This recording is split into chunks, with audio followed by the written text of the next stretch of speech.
Nakwambia mtaa ulizia wenyeji. Mzee, shikamoo. Shikamoo. Salama. Samahani. Unaelewa? Naomba kuuliza. Sasa sisi ni wageni mtaani. Tunahitaji kuonana na dalali.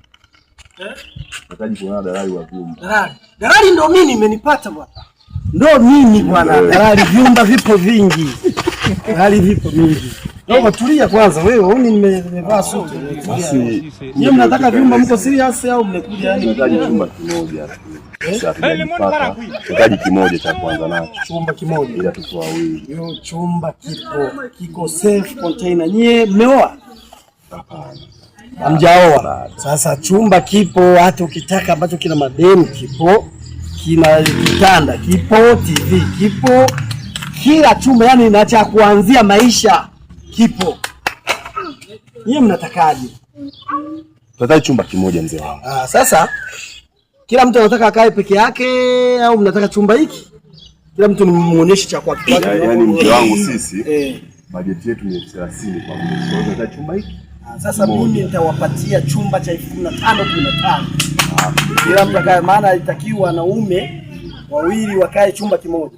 Lakini kwa sababu mna hela ndogo, naenda kuwaonyesha chumba kilichokamilika, kila mtu amiliki cha kwake na huyu amiliki cha kwake. Na kwanza njoo kwanza muone pendeza. Njoo. Chumba vipo. Yaani hapa mimi ndo dalali Mwanza. Kuna dalali mwingine. Mimi nyumba na nikiladi hajawahi kufeli. Wala huwezi kuona vinajaa maji. Njoo. Kwanza hivi hapa. Njoo. Chumba kiangalia, chumba kiko vizuri.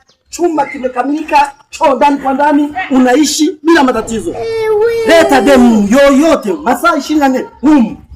Chapuni ni hiki hapa. Samani mzee. Mzee samani. Hivi mzee una akili kweli?